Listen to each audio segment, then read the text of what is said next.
La culture juive enchantée avec Hélène Engel. Voici votre animatrice, Hélène Engel.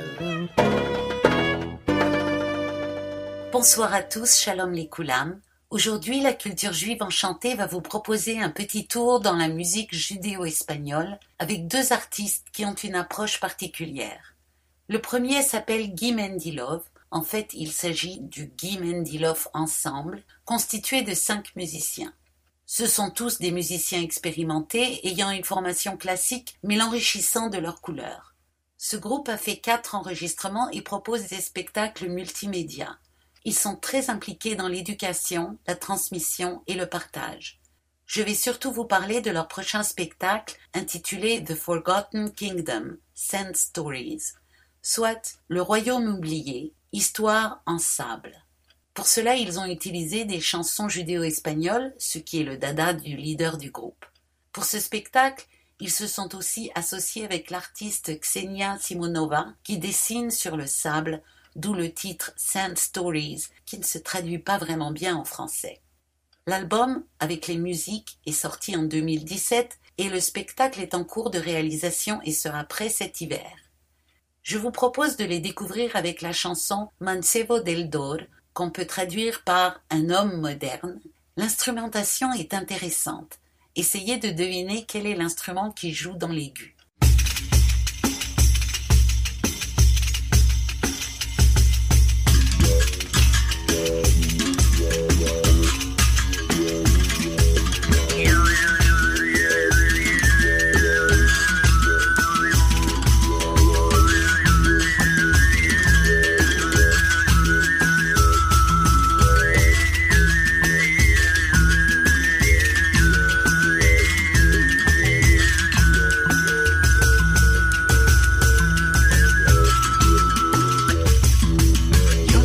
Mancebo del Dor, che tanto conono quando veo Guilla hermosa, ya me toma, me trae el pelo. Ay, de presto, presto, me echaré al cesto.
C'était Mancebo del Dor interprété par l'ensemble Guy Mendilov.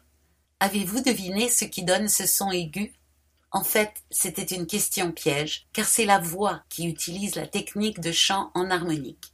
C'était très à la mode dans la période New Age, mais comme c'est très difficile et que personne n'y arrivait vraiment bien, c'est un peu tombé dans l'oubli. Mais ici, c'est vraiment bien fait. Les autres instruments sont le violon, une flûte irlandaise, le berimbau et la percussion. Les 5 musiciens qui composent ce groupe sont tous très talentueux et ont chacun une carrière musicale indépendante, participant à divers groupes et ensembles musicaux. Ils sont tous d'origines différentes et sont la preuve vivante que la musique est vraiment un langage universel. Pour commencer, il y a Guy Mendilove, le leader et directeur artistique du groupe. Il est né en Israël, joue du piano, de la guitare, du berimbau, qui est un instrument traditionnel brésilien, et il chante. Il a commencé très jeune sa carrière professionnelle puisqu'il était dans une école spécialisée en chant choral où il faisait 4 heures de chant par jour et la chorale tournait beaucoup en Israël et à l'international. Sa famille elle-même voyageait beaucoup dans le monde et avait une conscience humaine et philosophique qui s'est apparemment bien transmise à la génération suivante. L'amour pour la musique et les histoires reflète la fascination de toute sa famille pour les différentes manières hors du langage pour donner du sens au monde. Guy Mendilove dit « On se raconte déjà une histoire à nous-mêmes et sur nous-mêmes dans la relation que nous avons au monde. » Il est aussi très impliqué dans la communauté. Il est éducateur et se spécialise dans les projets d'art communautaire. La chanteuse du groupe, Sofía Tosello, vient de Cordoba en Argentine. Elle a une grande expertise dans les traditions musicales d'Amérique latine, notamment le tango, et elle enregistre avec toutes sortes de musiciens très reconnus dans le monde entier. Établie aux États-Unis maintenant, elle enseigne également et est membre du groupe Guy Mendilove depuis 2012. Tarek Rantizi, le percussionniste, est né à Jérusalem. Il se produit sur scène depuis l'adolescence et a reçu une bourse pour étudier à la Berklee School of Music. Il se produit avec de nombreux artistes reconnus et lui aussi est impliqué dans l'enseignement. Il est d'ailleurs venu à Montréal au Conservatoire royal de musique. Il travaille avec l'ensemble Guy Mendilove depuis 2011. Andy Bergman est multi-instrumentiste d'instruments avant. Tout ce dans quoi on peut souffler, Andy Bergman en joue. Saxophone, flûte, pipeau, clarinette, mais aussi harmonica et tout un tas d'autres choses. De formation classique à l'origine, il n'hésite pas à goûter de tous les styles. De l'afro-funk au klezmer, du folk au reggae, du jazz au classique, et les groupes les plus divers se le disputent. Il est aussi compositeur, et c'est avec Guy Mendilove le plus ancien membre de l'ensemble, puisque ce sont les fondateurs du groupe en 2004. Et Chris Baum, le dernier venu, puisqu'arrivé en 2014, est le violoniste. Il est aussi compositeur et éducateur. De formation classique également, lui aussi s'aventure dans des territoires peu explorés par le violon, comme la musique contemporaine, la musique expérimentale, l'électroacoustique, etc. Par exemple, il est dans un orchestre de jeux vidéo et soliste de l'Orchestre symphonique de Boston. Tous ces artistes sont d'excellents musiciens. Outre leur expertise musicale, ils partagent une ouverture d'esprit et une curiosité pour tout ce qui se passe. Ils ont par ailleurs une conscience sociale développée et prennent très à cœur leur rôle de passeurs de culture et des valeurs qu'elles véhiculent. Écoutons une deuxième pièce, La Vuelta del Marido, en français, Le Retour du mari.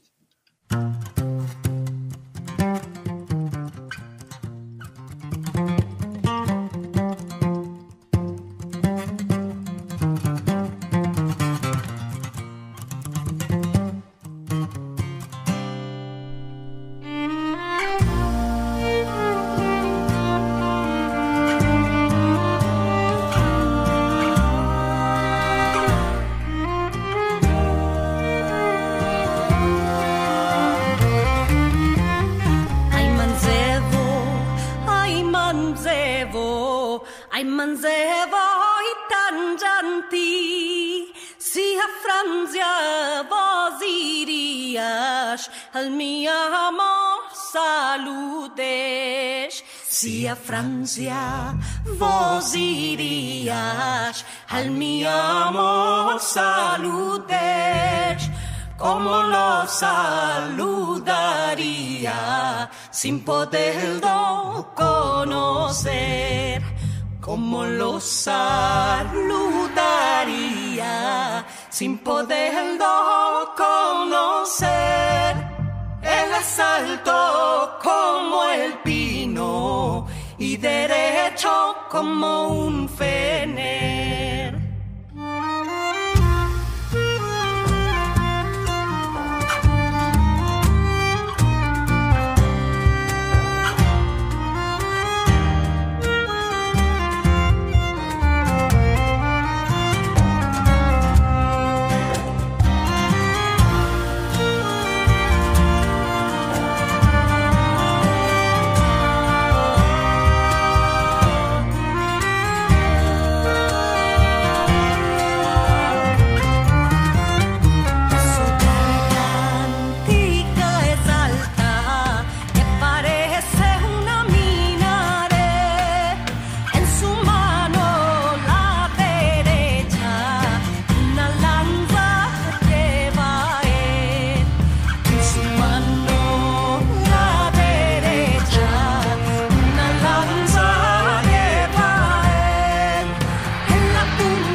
c'était la Vuelta del Marido interprétée par l'ensemble Guy Mendilove. Avec ces deux titres, on entend déjà bien leur son, qui est résolument moderne tout en restant ancré dans la tradition, notamment balkanique et turque. Pourquoi Guy Mendilove est-il ainsi attiré par les chansons judéo-espagnoles ? Lors d'une interview faite à Boston en 2018, il a répondu au journaliste Aaron Hirtmanheimer que lorsqu'il était petit garçon à Jérusalem, il traversait quotidiennement le quartier séfarade Yemin Moshe, et des fenêtres ouvertes s'échappaient parfois les chansons des femmes qui cuisinaient ou battaient les tapis. En grandissant, il est peu à peu tombé en amour avec les histoires des chansons qu'il trouvait dignes des romans fantastiques tels Le Seigneur des Anneaux. La beauté et la souplesse des mélodies l'ont également accroché, ainsi que l'histoire des séfarades qui est mal connue, mais pourrait nous enseigner beaucoup sur notre présent. Il dit « Je suis particulièrement intéressé par la musique séfarade de l'Empire ottoman au tournant du XXe siècle, car j'y vois des parallèles importants avec les questionnements actuels. Bien qu'aucun des musiciens du groupe ne soit d'origine séfarade, ces chansons les rejoignent, car ils sont tous des émigrants. » Il dit « En 1492, les Juifs d'Espagne ont dû quitter le pays où ils vivaient depuis de nombreuses générations, et se sont retrouvés dans un pays auquel ils ont dû s'adapter ainsi que poser leur marque. Et c'est ce que nous autres devons faire ici également. » Fin de citation. Sur un plan plus large, cette musique lui paraît aussi correspondre à ce que nous vivons de nos jours, dans le sens où ces histoires s'inscrivent dans le contexte de la fin du régime ottoman, la fin d'une époque qui se clôture avec la Première Guerre mondiale. Et nous, je reprends ici la citation, ne sommes-nous pas également au bord d'un changement important ? Ne sommes-nous pas en train de voir se déliter les structures démocratiques ? En nous invitant au questionnement et à l'émerveillement, ces histoires nous aident à nous renforcer contre l'obscurantisme et l'étroitesse d'esprit qui se répand rapidement dans notre pays. Elles nous offrent une façon d'affronter le futur avec résilience, intégrité et tendresse. Je rappelle que son pays, c'est les États-Unis maintenant. La chanson que je voudrais vous faire entendre maintenant est sur la déportation. C'est la seule pièce musicale de l'album dont l'auteur et ou le compositeur ne sont pas anonymes. Les paroles de la chanson sont de David Raïm de Salonique, et il a écrit ça en 1943 à Auschwitz. Il a également écrit la musique, mais dans le spectacle, c'est une composition de Guy Mendilove qui est jouée, saluant au passage Raïm Effendi par l'utilisation de fragments de Kaddish pris d'un de ses premiers enregistrements. La chanson commence avec quelqu'un qui s'adresse en judéo-espagnol à sa mère et sa famille lorsqu'il est dans le train. Puis vient un bout de Kaddish sur un bourdon de tonique. J'ai trouvé ça très émouvant. De Selanica à Auschwitz. 7 días encerrados en vagones de más. Una vez a los 3 días nos quitaban airear. Madre mía, mi querida, tú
יתברך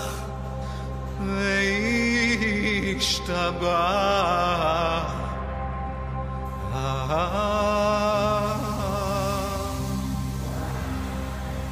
ויתפאר נא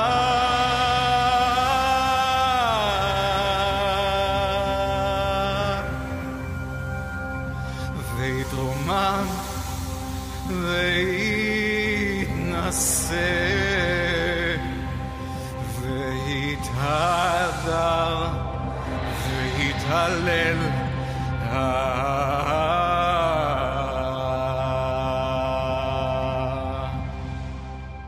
יתקדם ויתקדש שרבה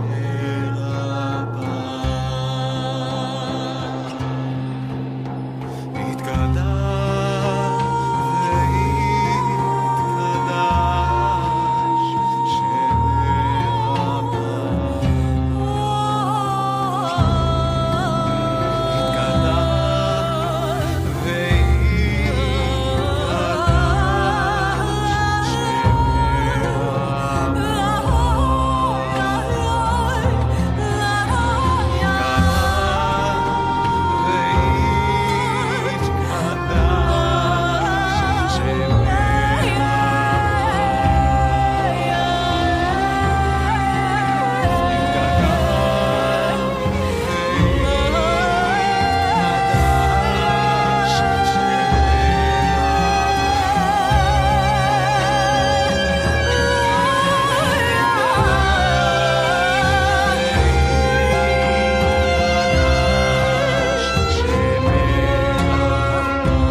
C'était des Selanika à Auschwitz, interprété par l'ensemble Guy Mendilov. Dans ce morceau, on entend la tradition. Il y a des éléments complets, comme les morceaux du Kaddish, ou des éléments partiels, comme dans le style des paroles des premiers couplets, ou le chant sur un bourdon. Et il y a des éléments modernes, comme la mélodie qui n'essaye pas de copier une mélodie traditionnelle, ou le traitement musical de la prière. Lorsque le journaliste lui a posé la question de l'authenticité culturelle des chansons judéo-espagnoles, j'ai aussi bien aimé sa réponse. Ces chansons étaient essentiellement des chansons de femmes dans leur quotidien ou à l'occasion de fêtes, interprétées sans instruments. En les interprétant avec 4 instruments, de fait, nous sommes hors de l'authenticité culturelle. Mais ce n'est pas mon but. Mon processus créatif commence par une recherche universitaire, l'écoute d'enregistrements ethnomusicologiques, la recherche du contexte socio-historique de la chanson et éventuellement sa fonction, par exemple berceuse ou chanson de travail. Dans un deuxième temps, je m'éloigne de tout cela, réimaginant l'humeur de l'histoire, les émotions des personnages, ainsi qu'en tenant compte de la réalité musicale à ma disposition, soit les musiciens de l'ensemble et ce qu'ils savent faire, la technologie, et avec tout ça, je fais vivre la chanson à ma façon. Le spectacle, The Forgotten Kingdom, nous entraînera dans une aventure musicale au cœur des anciens territoires ottomans, où musique et narration entrelacées évoquent un monde presque disparu. Toute la musique est originaire de ces régions et date de la fin du XIXe et du début du XXe. En fait, sous la forme d'une allégorie, c'est une invitation à nous questionner sur notre monde d'aujourd'hui. Une des chansons de l'album évoque justement ce sentiment d'être au bord d'une grande mutation. Il s'agit de Una noche al borde de la mar, une nuit au bord de la mer. C'est une chanson d'origine bulgare qui parle d'un amour non payé de retour. Écoutons ce qu'en dit Guy Mendilov. J'ai pris cette chanson comme si c'était celle d'un héros de la Première Guerre mondiale, trahi par son pays, qui en se tournant vers le fascisme, menace tout ce pour quoi il s'est battu.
así fiero, mi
C'était Una noche al borde de la mar, interprété par l'ensemble Guy Mendilov. Le spectacle en cours de création en ce moment même intègre le travail de la dessinatrice sur sable Ksenia Simonova. Cela demande un travail préalable assez minutieux. Ksenia dessine une première image et au fur et à mesure de la narration et des chansons, elle transforme son dessin en suivant l'histoire. Chaque étape est filmée et tous les morceaux sont mis ensemble selon le fil narratif. Lors des représentations, les musiciens seront sur scène et derrière eux, un grand écran présentera l'animation faite avec les dessins. Le tout dans un décor évoquant les draperies ottomanes et les rideaux des théâtres à l'ancienne. La dessinatrice ne sera pas sur scène, mais un ingénieur sera là et amènera la partie visuelle selon le rythme des chansons, ce qui permettra que chaque soir, le spectacle puisse être un peu différent. Comme dernière chanson pour cet album, je vous propose une chanson un peu plus connue qui vous permettra de voir un autre type de traitement de l'héritage traditionnel séfarade. Ici, c'est l'humeur espagnole qui s'exprime avec vigueur. Esta montaña de enfrente.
C'était Esta Montaña de Enfrente, interprété par l'ensemble Guy Mendilove.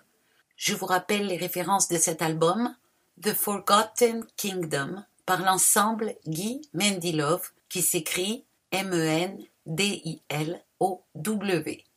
Vous pouvez vous procurer cet album ainsi que les 3 précédents sur leur site www.guymendiloveensemble.com ou sur toutes les plateformes numériques habituelles. Mais je vous recommande de le faire sur le site. D'une part, vous soutiendrez les artistes financièrement et moralement. D'autre part, vous pourrez voir la très belle animation visuelle de Xenia Semionova. Vous êtes sur Radio Shalom Montréal, hébergé par Radio Gospel sur 1650 AM, à l'émission La Culture Juive Enchantée, animée par Hélène Engel. Passons maintenant à la chanteuse Anna Alcaide. Elle est espagnole et fait des chansons séfarades, mais aussi des chansons d'autres traditions ainsi que des compositions à elle. Je vous en ai déjà parlé en janvier 2017 et vous trouverez cette émission sur YouTube.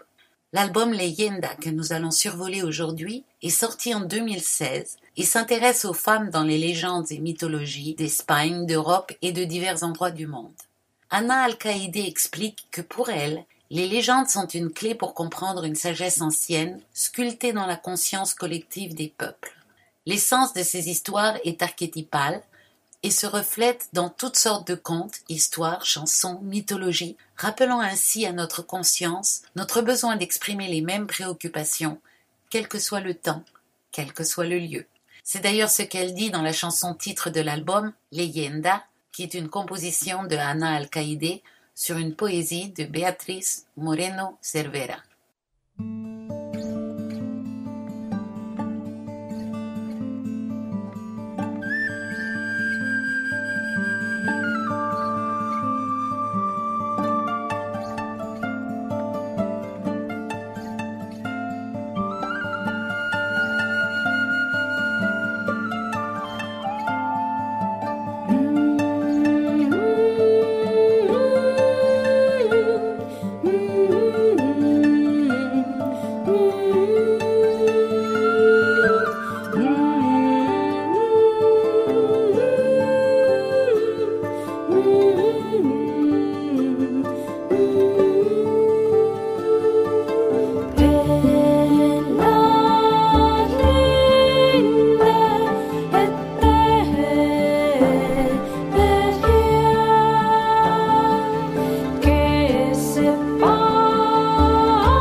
C'était Leyenda, interprété par Rainer Seifert à la guitare, Bill Coulet au psalterion, Bruno Duque au flûte, David Mayoral à la percussion, Paul Castejón au clavier et par Ana Alcaide à la voix et à la nickel harpa. Nickel harpa, mais qu'est-ce que c'est que ça? Eh bien, en plus de l'intérêt sur le contenu de son travail, la grande originalité d'Ana Alcaide est son instrument, la nickel harpa. C'est en gros un métissage entre le violon et la vielle à roue. La nickel harpa est un instrument de musique traditionnelle à cordes frottées par un archet d'origine suédoise. Il appartient à la même famille que la vielle à roue et la vielle. Il existe depuis le Moyen-Âge sous différentes formes et connaît un regain d'intérêt depuis les années 1970. Le nom de cet instrument signifie vielle à clavier. Nickel est un mot suédois signifiant clé et secondairement touche de clavier. Il a donc un corps comme une sorte de violon qui n'aurait pas de courbe, un trapèze assez haut et étroit, et sur le manche sont disposées des clés sur lesquelles le joueur appuie pour faire les notes. La nickel harpa moderne date des années 1940 et se décline en nombreuses variantes. Traditionnellement, l'instrument se tient horizontalement, soutenu par une bandoulière posée sur la cuisse droite. On peut aussi la tenir avec une lanière comme une guitare, ce qui offre une plus grande liberté d'exécution. Les petits cliquettements qu'on peut entendre dans la chanson suivante sont le bruit que font les clés qui appuient sur les cordes et cela participe au son particulier de la nickel harpa. Ça sonne un peu comme un violon dans le grave. On écoute un extrait de la chanson Elenion où on la distingue vraiment bien.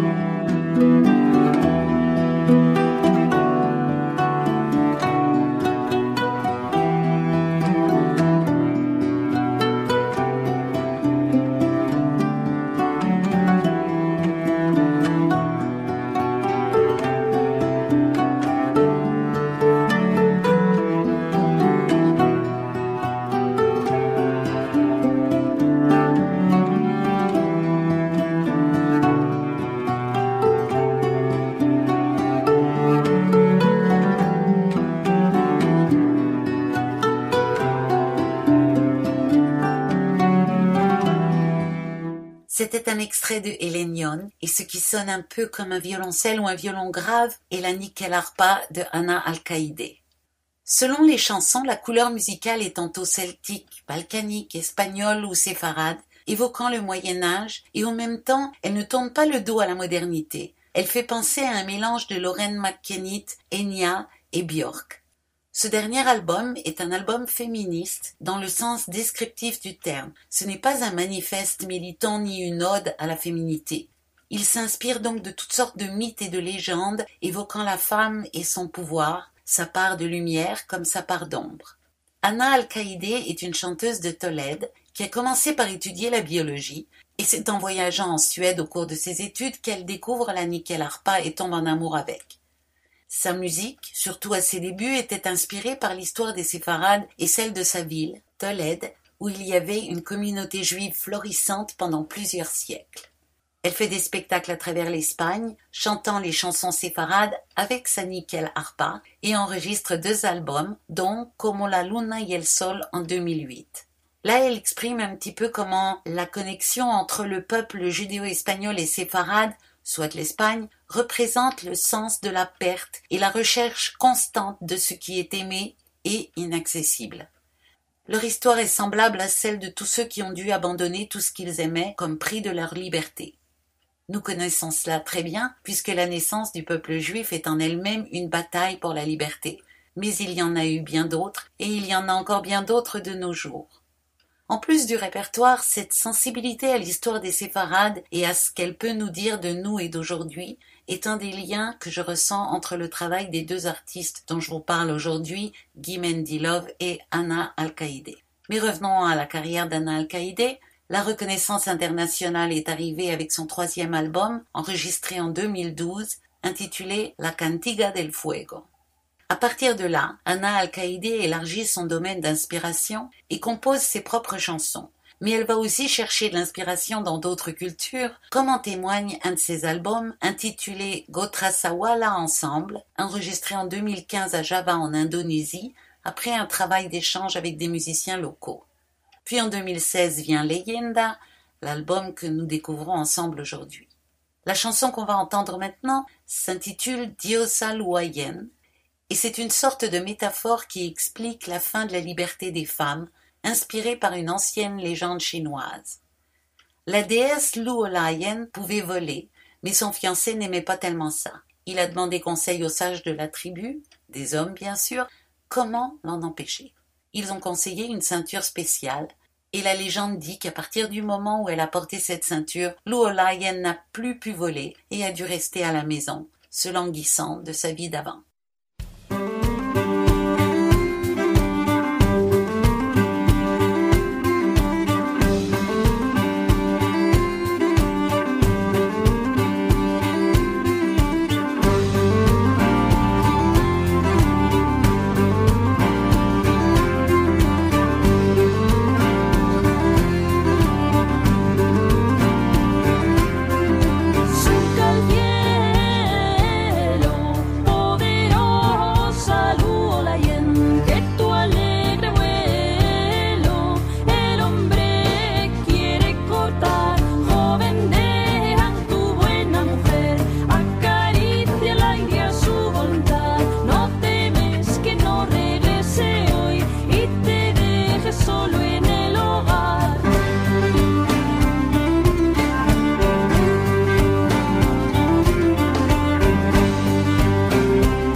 sobre los plantíos de maíz, mientras él treza con el bambú y a su lado luces tu cinturón en colores de uva y carmín. No te ausentas nunca del hogar mientras sueñas con el cielo azul.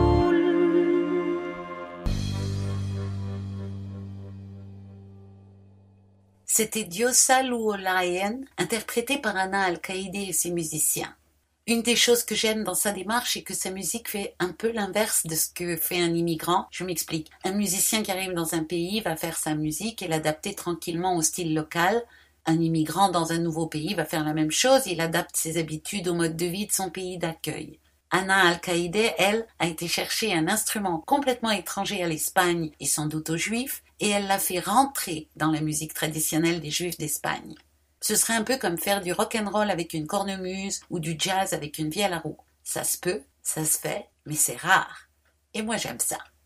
Comme il me reste quelques minutes, j'aimerais vous mettre une dernière chanson de Anna Al-Qaïdé. La chanson s'appelle Aquelarre, qui est un terme basque pour une cérémonie païenne. Puis avec la condamnation de l'Église catholique pour le paganisme, la signification a glissé vers rassemblement de sorcières, en basque, sorguiñas.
C'était Aquelarre, interprété par Ana Alcaide et ses musiciens.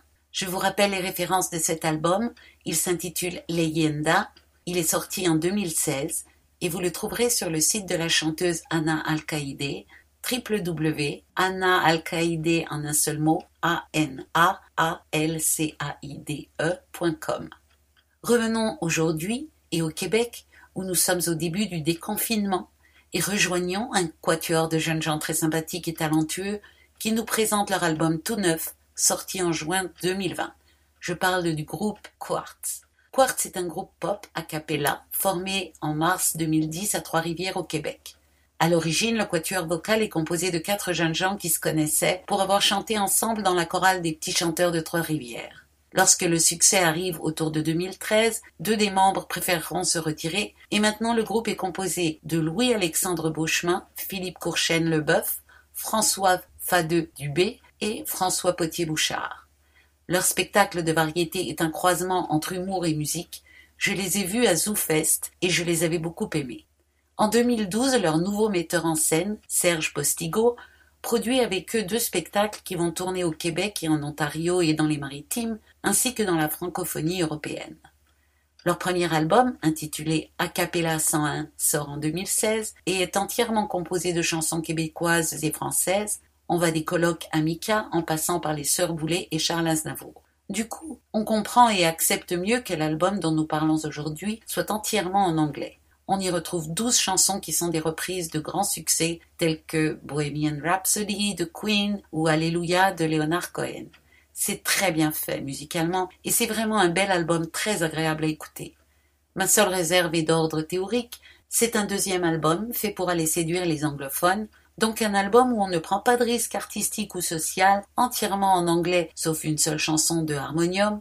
Ceci dit, il semble que ce soit une très bonne idée sur le plan marketing, car l'album est sorti le 12 juin et il se classe au premier rang du palmarès des ventes d'albums anglophones au Québec et 3e pour les ventes d'albums au Québec. Alors quelle chanson vous mettre entre les 11 reprises de chants archi-rabâchés et leur seule chanson en français, donc pas du tout représentative de l'album? Je crois que je vais aller dans l'extrême et vous mettre la chanson la moins représentative de ce qu'ils font, peu importe la langue, mais que j'adore, c'est If You Love Me, un motet à 4 voix du compositeur anglais du XVIe siècle, Thomas Tallis. If you love me, keep my commandments,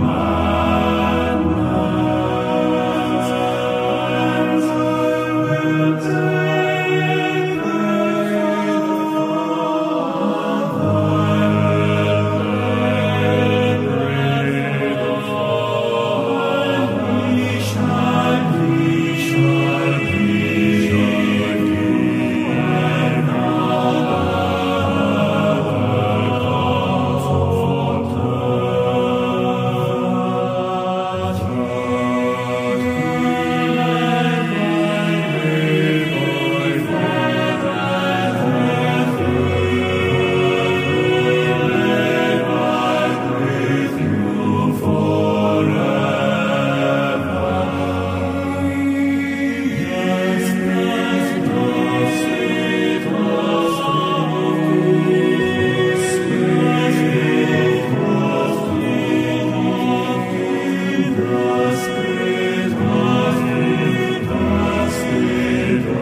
C'était If You Love Me, interprété par Quartz. Je crois que je peux encore vous faire entendre une pièce très courte qui donne cependant le titre à l'album. Il s'agit de Shkabedabedoui Beshubop, autrement dit tralala en langue de musiciens de jazz.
C'était Shkabedabedoui Beshubop, interprété par le quatuor vocal Quartz. Je vous rappelle qu'il n'y a que des voix, pas d'instruments. Pour vous procurer l'album, allez sur le site de Quartz. Attention, ça s'écrit de façon particulière, QW4RTZ. Et je vous dis à la semaine prochaine. La culture juive enchantée avec Hélène Engel.